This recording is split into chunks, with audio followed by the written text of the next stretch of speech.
Hello, my name's Naranjan, the host of Master of Your Crafts podcast. Learning from leaders who are continuously inspired, passionate, and driven to align with their soul purpose, sharing their gifts to bring healing to others. The music is composed by Rebecca Everett.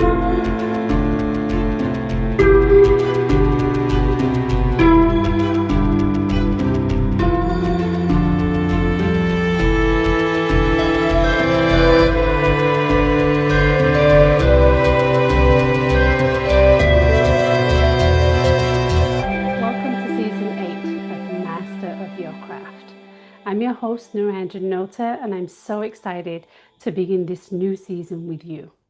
Over the past 7 seasons, I've had incredible guests, powerful conversations that explore personal transformation, resilience, creativity, and the unique crafts that shapes us into who we are.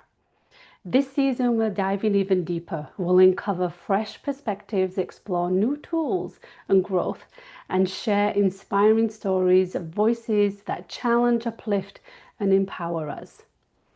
Whether it's through art, business, healing, or self-discovery, the guests will show us how mastering a craft is really about mastering yourself. So get ready for an insightful dialogue, heartfelt connection, and practical wisdom you can bring into your own life. Thank you for joining me on this journey of season 8 as we start now.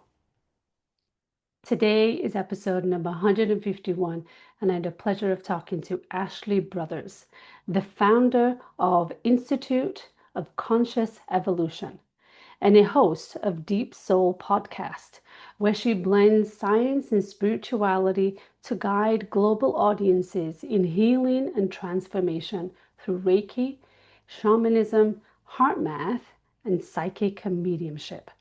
Enjoy the conversation and thank you for watching. Hello and welcome to Ashley. How are you, Ashley? I'm great, thank you. How are you? I am well. I'm excited to have this conversation with you.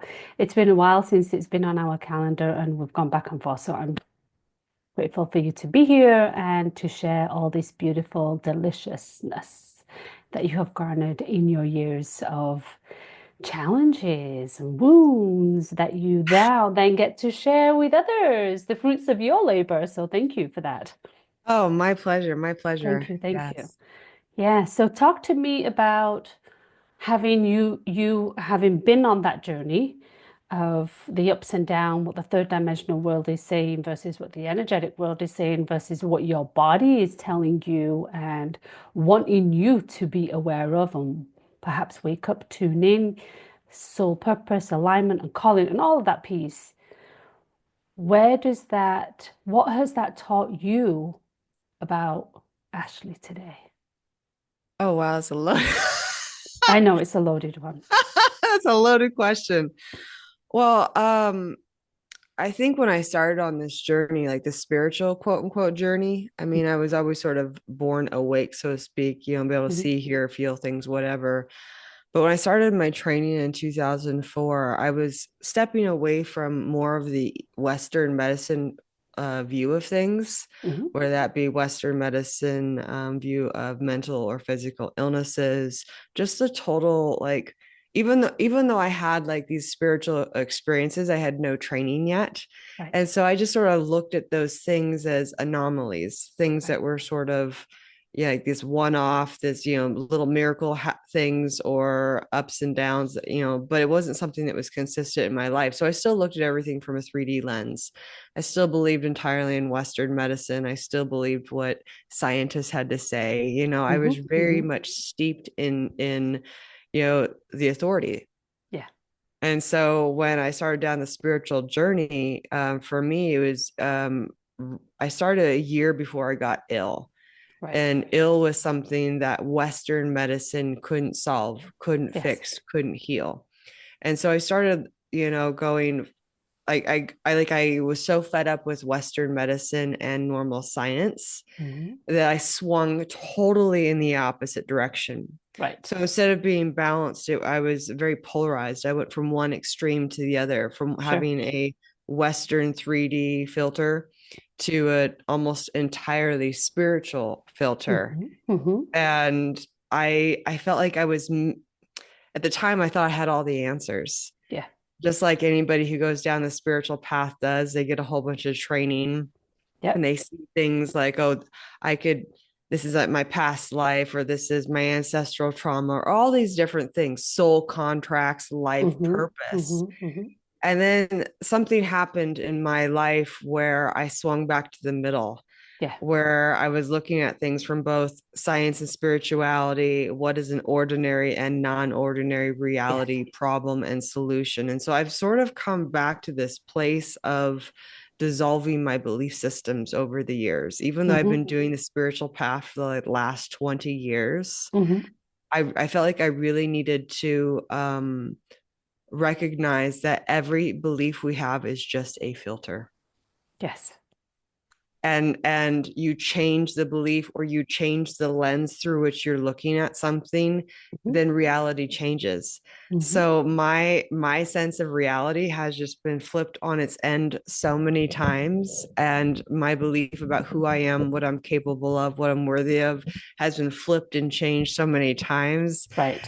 that I'm I'm like, wow, how many times do you have to go through this death and rebirth process Yes. in one lifetime? You Yeah. know, and so I guess you could say where I'm at right now is I'm in some in between stage yet again of Mm. what I truly believe in. And I'm sort of coming to this place of truth frequency, of total Hmm. neutrality, and choosing to switch the filters just to see how much the information changes depending on which filter I'm using and which one is actually more useful in the moment. And Hmm. so I'm sort of in this again, this in between experimentation stage right now for Yeah. myself, because sometimes it's not appropriate to look at things through a spiritual lens. Right. Sometimes it's not Exactly. appropriate to look at it only from a scientific lens. So it's just I don't know if Yeah. that answers your question, but I'm just in this in between stage of like my beliefs have just been like, phew. Yes. Yes. Exactly. And that's part of the path, right? Isn't that part of the journey and the path of being human? It is. Perhaps. And I think part of this is like as we're going through this major transition right now, especially in America with the changing of power, you know, in Hmm. terms of like what group is coming in to be the president or the different Yeah. branches or whatever. There's this major shift happening all over the planet. That's right. Yes. And people need to adapt.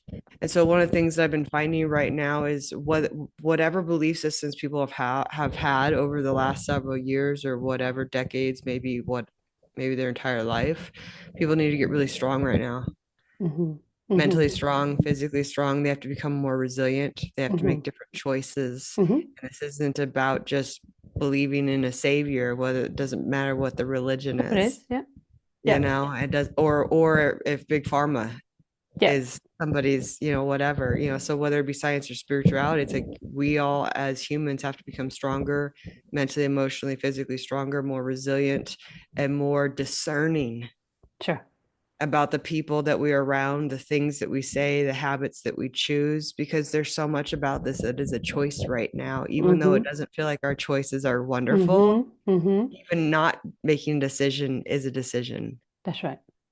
So I guess That's right. I'm at this place right now where I'm just telling people, gird your loins, hold on, we're in this journey Yeah. together, but don't learn to respond rather than react.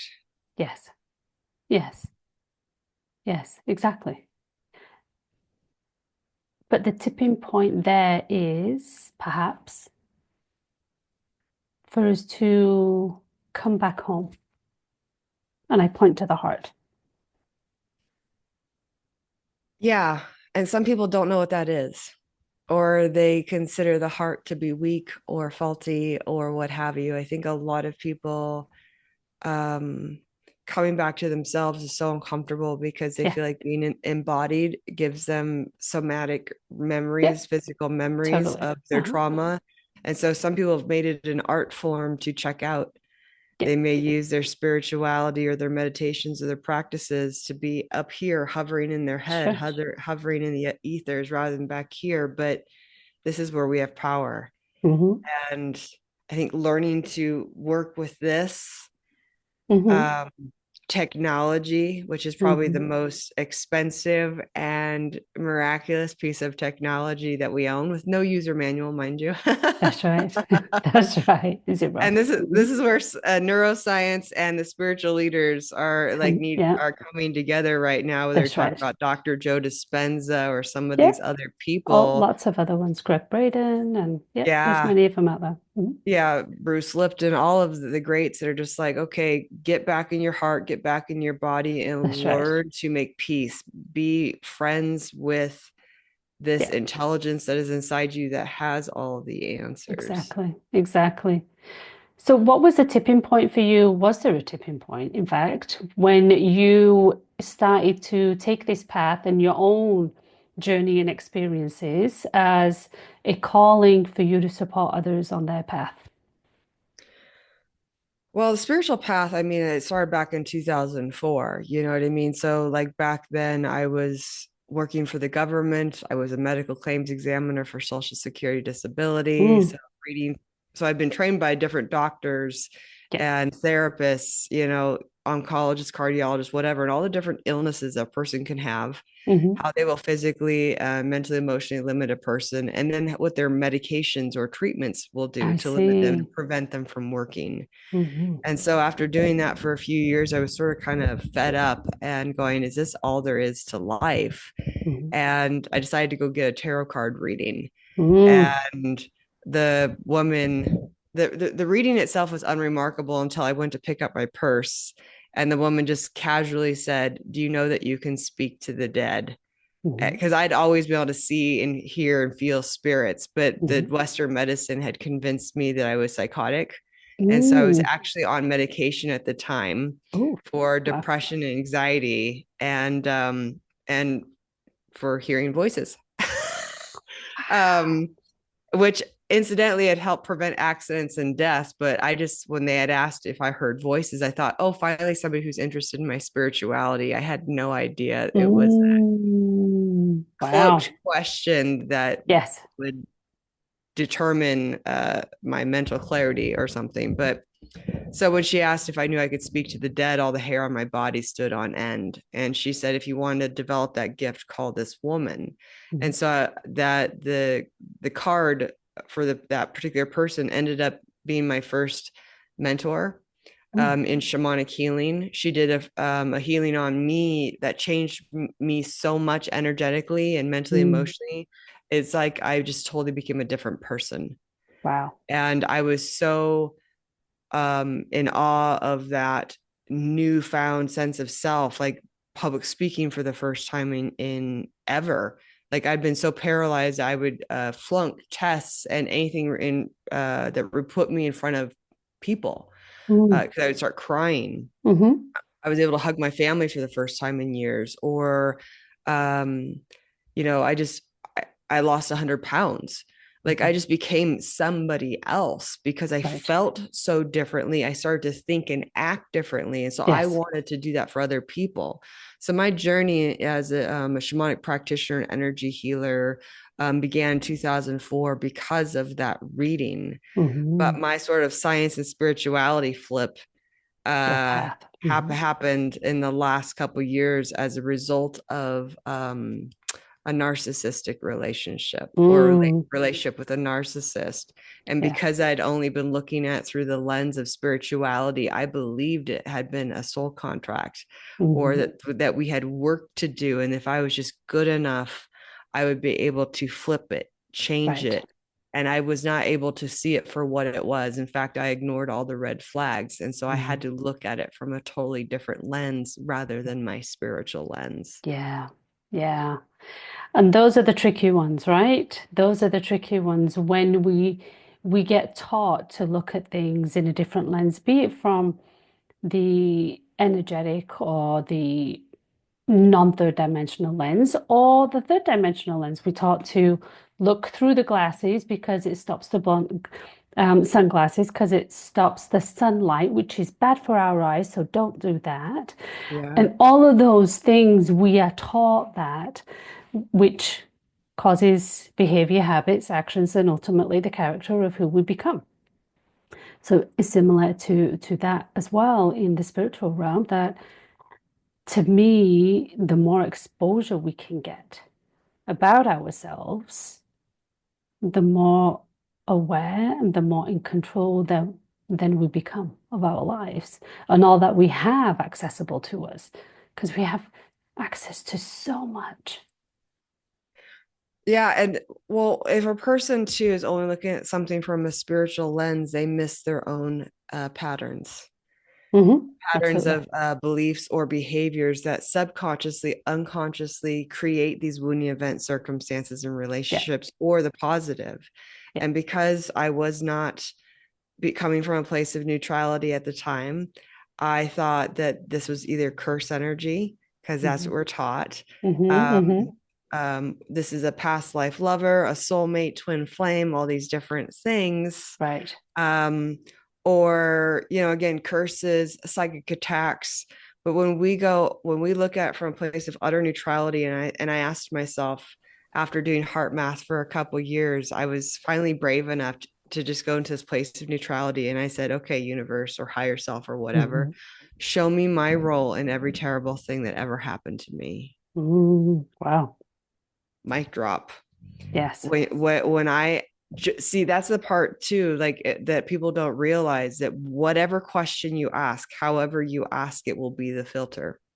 Right. And so instead of just looking at like what was my past life relationship with this person, or what was Yes. whatever, I just said, what was my role that made these things happen the way that they did? And when Hmm. it came to the narcissistic relationships, I was a people pleaser.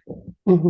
Hmm. I overlooked red flags. I excused bad behavior. I doubled down. I did even more. I did all these things. And when I stopped playing that role, they couldn't play theirs.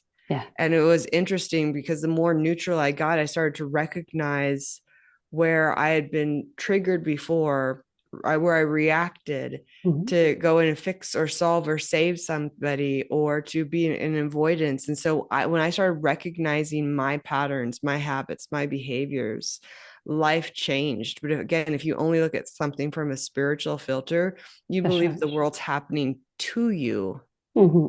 rather than you having the power to change your That's life. right. You keep thinking that you have to like do a soul retrieval or an extraction or psychic protection or whatever. It's like, no, change your speech, change your habits. Hmm. Hmm. And so And that mhm, became more empowering. Go ahead. yeah. And in that token, it puts you in a place of, yeah, empowerment, but more third dimensional because ultimately we still live here. That's one of the things that really made me look at this thing a little bit differently too, because like I've had like probably 153 clients now, overcoming narcissistic abuse since 2023. And Mm, there were more before that, but that's when I started counting. And they all thought they met their soulmate, their twin flame, their past life lover. And I asked every single one of them, do you have a history of trauma? And most of them said yes. mm, And so they didn't make the connection between this person who felt so familiar mm. and their unresolved childhood issues. And they said all these psychics had told them that they're this again, that this was their Right. soulmate, their twin flame, whatever, which means that you are then you in that their eyes, you have to put up with this stuff. Mm, And that if you just offset your karma, if you mm, just be good enough, you'll make that toxic person be good to you. mhm, mhm. Or that this is or that you deserve this, especially if they say you were bad to this person in another life, that's why they're treating you that Right. way. So you've got to live it out. Hmm. Right. And so started recognizing that a lot of spiritual people have actually really terrible relationships and bad Mm, habits, mm, and they don't actually have the life that they want because mhm. they live up here, but they don't know Right. how to take what's up here and apply it to their life. Right. And so that's like, this is where I'm starting to learn that people needed to blend the two together Mhm. and go, how do I use this intuition, this lens, or this ability to see the truth Mhm.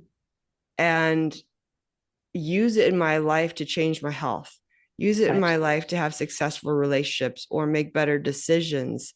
And there's this weird belief that if you're doing things right, you will never have challenges or adversity, or everything's Mm. going to feel amazing.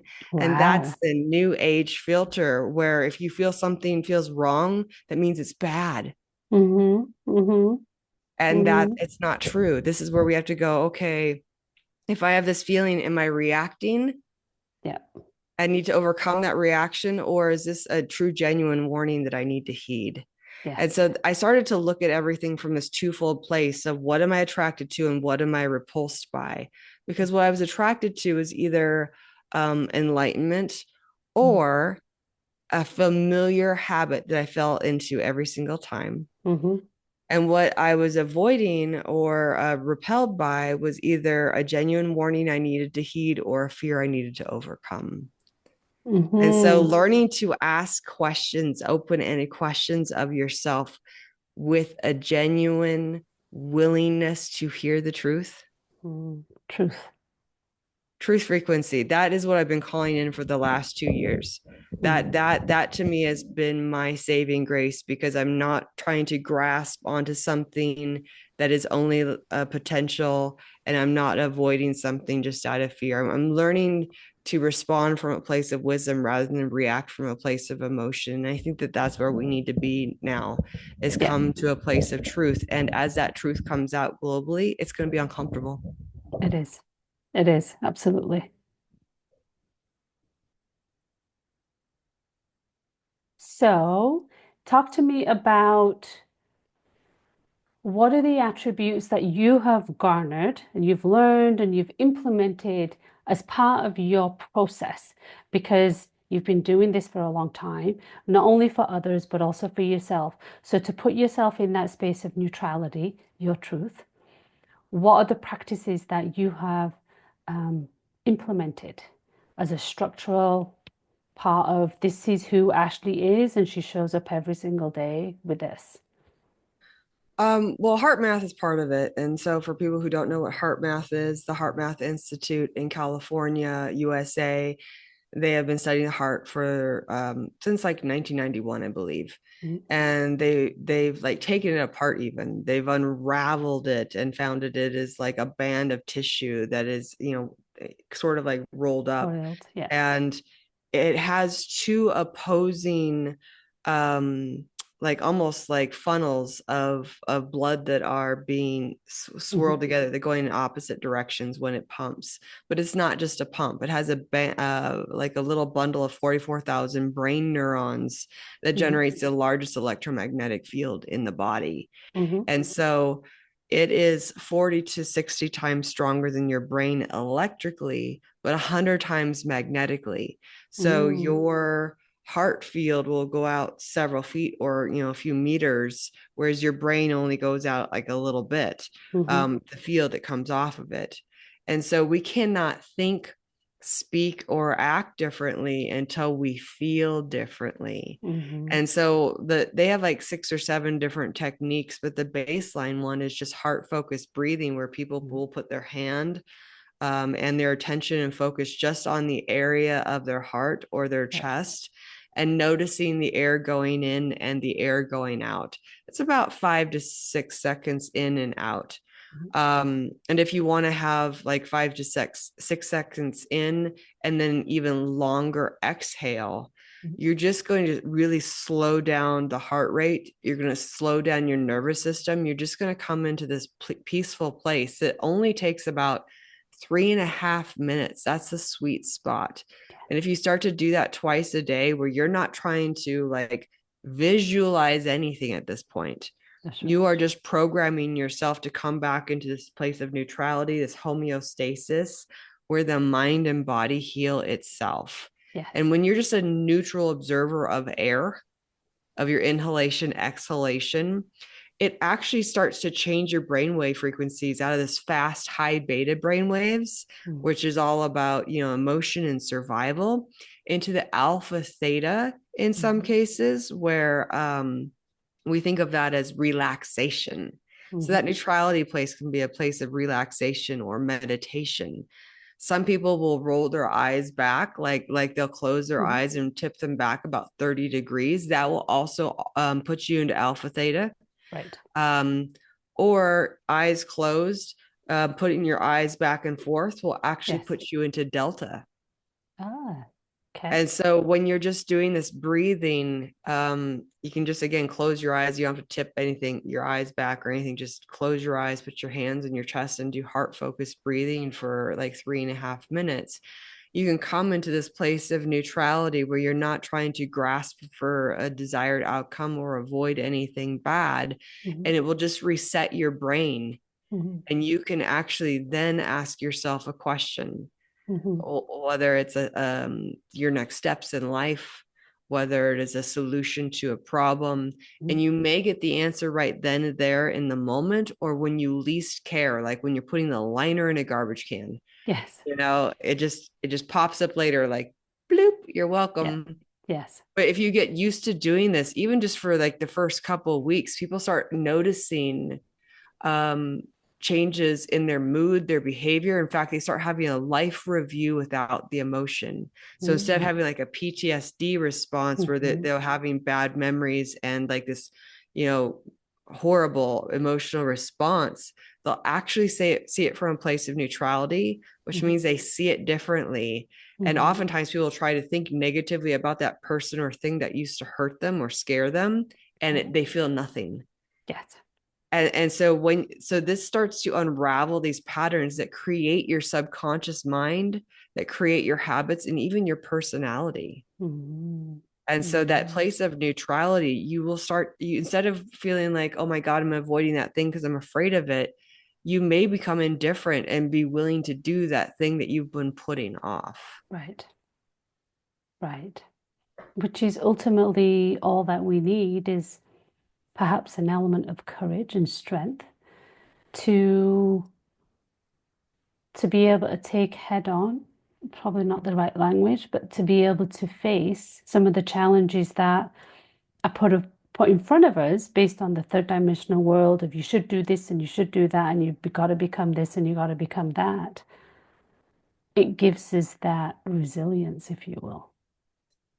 Yes. And there's another thing. It's like usually NLP therapists, Mm-hmm. neuro-linguistic programmers will use, or hypnotherapists, where they'll say, put something that you truly want and desire in one hand, maybe your left hand, for instance, because it's closest to the heart. And then put the part of you that is resistant to that thing in your other hand. Mm-hmm. And that resistance could be fear. It could be disbelief that you're worthy or capable of it. It could be something, but usually it's about protection. Mm-hmm. And you can put your hands as far apart as you want to, and then just close your eyes, ask yourself, ask your subconscious, unconscious mind for the two to come together, the thing that you desire and the thing that's trying to protect you, and just say, is there a way I can have what I want and still be safe Mm-hmm. and still, have a good life? Because Mm-hmm. oftentimes people will say the money is the root of all evil. They want money, Right. but they can never have it with that belief. Or they want love, but they're so afraid of disappointment Mm-hmm. or Mm-hmm. loss. And so when you just ask that part of you to make it happen, your hands will start to drift towards each other. And then when you feel the authentic ability, put both hands on your chest together and just breathe in and out. And in some cases, you may like feel your eyes shifting back and forth Mm-hmm. to the left and the right, going into the delta. Your brain, when your hands drift together just in and of themselves, regardless of if your eyes are moving or not, Mm-hmm. and you want to have your eyes closed when you do this, and you don't want to force it, you just want to allow your hands to naturally drift towards each other and place them on your heart. And once they get there, just do your heart focused breathing for a little bit, because what you're doing is getting your right and left hemispheres to sync Yes. up Yeah. instead of being in opposition. Yeah. And so you're starting to create this new neural pathway in your brain that, again, you can do this every day. And usually within 7 days, 7 to 21 days, something really starts to shift where you are not trying to force this. You are not gaslighting yourself into going, I'm amazing. You, you're not lying to yourself. You are just asking some part of you that is super brilliant to marry these things together in a way that you can have what you want, Mhm. that's safe. Mhm. Yep. And there's again, heart focused breathing or doing the hands, or there's many other ways of doing stuff. But when you're doing this, you're especially like the passive, allowing the hands to just drift together in a way that is in the right timing. It may take an hour, it may take 30 seconds. Right. So just be patient with it. But when Yeah. your mind and your body relaxes enough that it will accept, it will allow it to happen, that's where neutrality is, because you are not Mhm. forcing your will or avoidance. Mhm. And Mhm. so again, just being in that place of relaxation, that place of acceptance. That's Mhm. one of the things that I have found with HeartMath, is that you start to come into this place of radical acceptance Mhm. without you having to convince yourself that you forgive somebody Right. or that you like something or whatever it is. Right. So the heart math is a big part of your journey, is a big part of your process, if you will, of some of those attributes that put you onto that purpose of what you're doing as a calling. What other mechanisms or um, processes have you put in place for yourself? So when I started the spiritual journey, I was practicing with different shamans, mystics, and healers throughout the world. So some of them were from Tibetan traditions, some were from Mongolia, some were from Australia, New Zealand, North American, Native Americans. Like Mm, trained with the Lakota for 12 years, mm, mm, the Caro in Peru and Chile for another 5 years. And so I was learning from all these different practices where they would put somebody in an altered state, basically put their brainwave frequencies into alpha mm, theta using drums or rattles or bells or singing or breathing. mhm, Um, and then uh, going, so you're in that altered state, you're in that relaxed alpha theta type place where you can then ask your higher self or your guides for answers, either power, protection, healing. You might ask what intrusive energies are attached to me or in my field that I need to remove, mhm, mhm. or what energies or consciousness have I lost that I need to retrieve, Right, either for myself or somebody else, right. or what do I have to start or stop doing in ordinary reality Mhm, to have the life that I want. And mhm. is it for me? Is it in my best interest? And Right. so the more we get ourselves into these altered states of consciousness, we can ask for information or advice, which Mhm, was part of what in my medical journey, what they the voice in my head taught me how to turn off a terminal disease, seizures and strokes. mhm. Instead of just like scrambling and looking through everything on Google, I just got downloads in my own head that Right. told me what to do. Yeah. Um, and so part of the spiritual practices, like when you're clearing out your energy, a lot of people don't realize we have stuck patterns in our fields. Mhm, Even like words that people have said to us can embed in our auric field in one place or another, and it may look symbolically like a knife, or like we have shackles on our wrists or our mhm, ankles, mhm. or we have something cover our mouth or our eyes. And so things will show up in the energetic field that need to be cleared and or again restored so that we can move forward past the point of the trauma Right. that left the pattern, because Yeah. those traumas are acting like viruses on your computer, or like a Mhm, scratch on a CD that causes you to mhm. skip and repeat. So I've Yes. learned to erase that, but also introduce new programs Yeah. into my field or somebody else's through these altered states. Because when you're in that alternate state, you might go, is there an energy that needs to be introduced, or do they need to do something in ordinary reality to Mm-hmm. change their life? Because Mm-hmm. that might be like you need to get out of that toxic relationship, otherwise you're going to keep getting sick. Right. Yes. Or you need to stop eating that food, or whatever. Or they might be like, oh, hey, you went through that trauma and your soul didn't come all the way back in. Mm-hmm. Some part of your consciousness left as a result of that trauma didn't come back. That's why you have gaps in your memory, or that's Mm. why you feel drained and tired. So we need to go Mm. retrieve that from someplace in your auric field or some alternate reality to Yeah. put you back in alignment with the version of yourself that you want to Yeah. be. Yeah. To bring you back all together in the Yeah. wholeness that we're designed to be, right? Yeah, so those practices were considered shamanic, where you would either remove curses Mm-hmm. or you would extract intrusive energies or entities, Mm-hmm. that's another thing, That or is another retrieve conversation. essences that were lost. Or I also learned Reiki, things like that. Mm-hmm. Mm-hmm. Is there one particular go-to for you that you use for yourself? Oh wow. Well, HeartMath is a hard yes. I give that to all of my clients just Mm. because it resets your nervous system out of fight, flight, or freeze. Because you Right. can be spiritual all day long, but I'm going to tell you, if you're stressed out, you're not going to be able to access your guides. Mm-hmm. That's right. If you and you're going to react rather than respond, you're going to Yes. because those parts of you that are super spiritual, they're going to come from here, the place that your Mm-hmm. crowning glory, your frontal lobe, Mm-hmm. versus back here, which is all about emotion and survival. And Mm. so I always have a practice where I can get myself calmed down, but then when it comes to needing alternate answers, then I have to go into an alternate state of consciousness. Right. So that's where I do the more of the shamanic practices. That's Yeah. been my go-to for like the last, it will be 21 years in February. Wow. Yeah. Wow. You don't look old enough to be able to do that for 21 years, but wow. Yeah. Yeah. What are your intentions with your craft? So you've harnessed, you've learned, you've gone through your own journey and your own life lessons for the life that you've planned here and supporting others on their journey. Is there a different purpose, a different calling, something that you are being guided towards or doing with all that you have? Because I'm a firm believer that we go through life and we collect tools.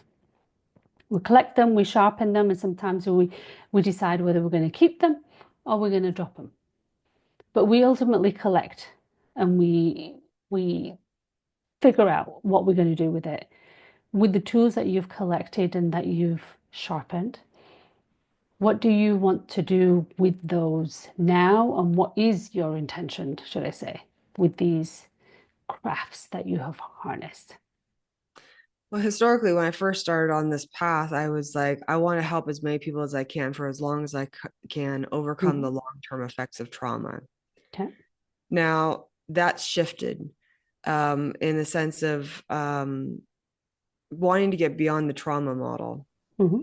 and into like, how do people become the strongest, best, most resilient versions of themselves, their Hmm. multidimensional self that Hmm. is not only dealing with this 3D ordinary reality, but also the spiritual aspect. Right. And so how do I teach people to sharpen their mind? How do I teach people to like really strengthen their body, use their instrument? How do I teach them to change their environment? Hmm. Because your environment itself is like not only like a gigantic tarot card, but is like a great big vision board. Yeah. Just sort of like those experiments where they take cells and they same cells, divide them up in different petri dishes and put them in different environments, and they become different tissues, different That's right. organs. Yes. And so it's like really trying to teach people how to become their best version of their multidimensional self, how to awaken their intuition, how to clean up their environment, whether you want to talk about feng shui or energy Hmm. clearing or what Hmm. have you, how to like some of the greatest masters are in like the Eastern traditions.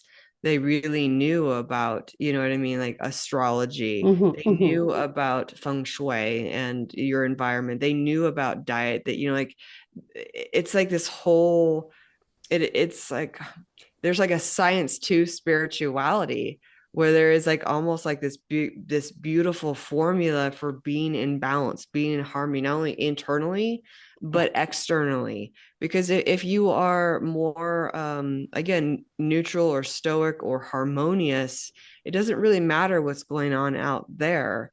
You can sort of flow with the universe. You can really Mhm. it's not that you won't have challenges or adversities, but they won't affect you the same way. And so I The really same. want to wake up the masses that they don't have to be in this place of all or nothing.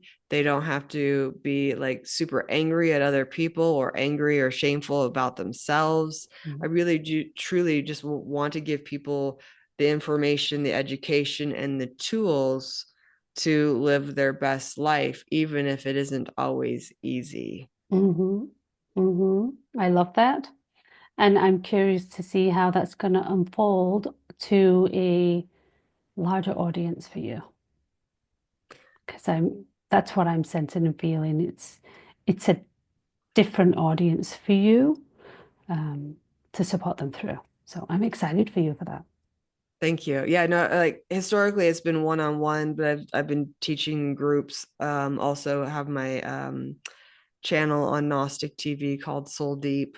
So I've Mm-hmm. been starting to interview other people, but also, sharing my information as well. But I feel like Mm-hmm. I need to be speaking to groups about like what they need to change in their ordinary reality and what they need to develop in their non-ordinary reality in order to just put them more in alignment with the version of themselves that they seek to become. Yeah. Yeah. I love that. I love that for you. And for everybody else who feels called and drawn to do that with you, because definitely a lot of experiences and a whole lot of expertise and knowledge and wisdom has gone through you, and that you've still obviously still got and harnessed to support people on their journey. So I'm grateful for you for what you do and all that's yet to come. Oh, thank you. Likewise. All that's yet to come. So I could talk to you for way longer, and maybe we'll do a part two sometime. But in the meantime, I want to say thank you for sharing your gift. Thank you for sharing your experiences and the tangible tools that you shared so graciously on the conversation for people to embrace, embody, and practice to get a hold of themselves a little more and to be in control of their own emotional and physical state themselves. So to be more empowered from that space too. So thank you for sharing that, Ashley. What a pleasure. What an honor. Thank you for being available for this Oh, conversation. thank Thank you. you. My pleasure. My pleasure. I'm Naranjan, and you've been listening to Master of Your Crafts podcast. Please subscribe, rate, and review, and join me next week for another episode. Thank you for listening.